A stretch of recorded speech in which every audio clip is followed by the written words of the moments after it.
Good evening my dear friends. मैं आज आप लोगों के सामने एक और मल्टीप्लाई करने की आसान ट्रिक लेकर आया हूं।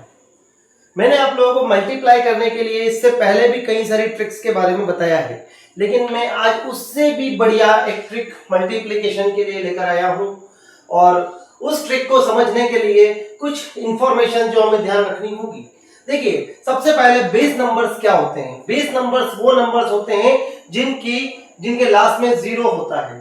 तो like 10, 100, 1000, 10,000, lakh, 10 lakh and so on. These are base numbers.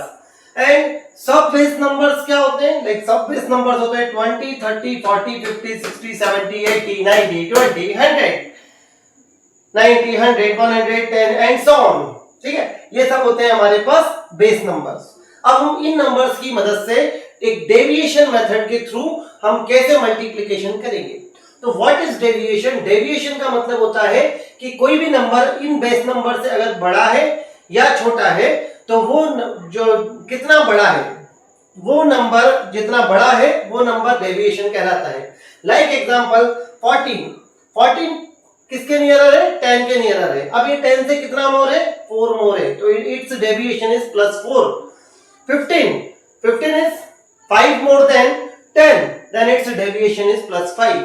तो हम डेविएशन की मदद से मल्टीप्लिकेशन करना सीखने वाले हैं। तो देखिए, सबसे पहले मैं मल्टीप्लिकेशन बता रहा हूं। 14 का डेविएशन है आपका +4, इधर लिख देना है 14 के सामने। 15 का डेविएशन +5, इधर लिख देंगे।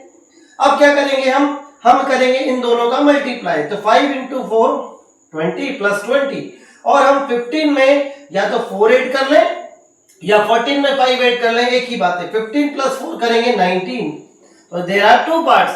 अब हम जब इसको सॉल्व करेंगे तो हम यहां से लेंगे 20 से 0, सिंगल डिजिट। क्यों? क्योंकि ये 10 के पास है। अब 10 में कितने जीरो है? एक जीरो। तो लास्ट वाले जो हमारे पास जो क्या फॉर्म होगा लास्ट पार्ट, उसमें हमें 1 डिजिट नंबर रखना है। तो 20 का हमें 0 रखना है और जो कैरी 2 है इसको आगे शिफ्ट कर देना है। तो 19 + 2 21, तो इसका आंसर हुआ 210। सेम एज इट इज हम सेकंड क्वेश्चन की बात करते हैं। 108, इसका बेस नंबर 100 होगा।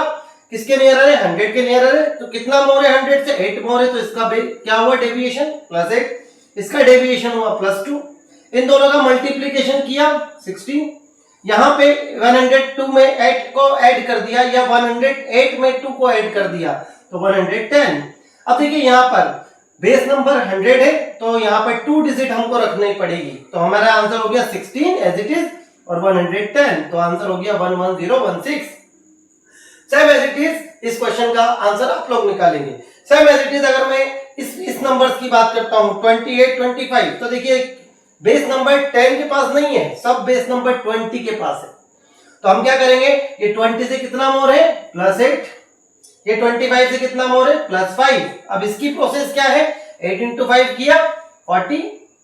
25 प्लस, पहले तो 25 प्लस 8 करेंगे, कितना होगा? 25 + 8 33। अब इसका बेस कितना है? 20 है, तो 20 में मतलब 2 की बात हो रही है, तो जो रिजल्ट आया 33 उसमें 2 से मल्टीप्लाई करना है। तो 33 × 2 इट इज 66। अब हम फाइनल आंसर लिखेंगे। 20 है बेस नंबर, एक 0 है, तो हम लास्ट वाली जो पार्ट है उसमें एक डिजिट रखेंगे 0। 4 को आगे शिफ्ट किया, 66 + 4 70, तो इसका आंसर हुआ 70। तो ध्यान रखना, अगर 20 बेस के पास है तो हमें 2 से मल्टीप्लाई करना है, और अगर 30 बेस के पास है तो 3 से मल्टीप्लाई। अब मैं इस क्वेश्चन का आंसर बताता हूं। ये किस बेस के पास है? सब बेस क्या है इसका? 30 से कितना मोर है? +5। ये 30 से कितना मोर है? +2। तो सबसे पहले हम क्या करेंगे? 35 5 × 2 करेंगे, इट इज 10। फिर हम क्या करेंगे? 32 में 5 को ऐड करेंगे, 32 + 5 37। 37 में 3 से मल्टीप्लाई करना होगा क्योंकि इसका सब बेस 30 है, तो 3 से मल्टीप्लाई। तो 37 × 3 करेंगे, कितना होगा? फटाफट बताइए। 37 × 3 111। 37 × 3 3 7 21 1 2 3 3 9 9 2 11, तो 111 आंसर लिखेंगे। 30 है, एक 0 है, तो लास्ट में एक डिजिट रखेंगे 0, इसको आगे ऐड करेंगे 101 + 1 112, तो इसका आंसर कितना हुआ? 1120। ये है बेस नंबर्स के पास वाले नंबर्स को मल्टीप्लाई करने की आसान सी ट्रिक। अगर आपको मेरी ये ट्रिक पसंद आई हो तो मेरे इस चैनल को सब्सक्राइब और शेयर करना ना भूलें। आपका दिन शुभ हो। Thank you so much.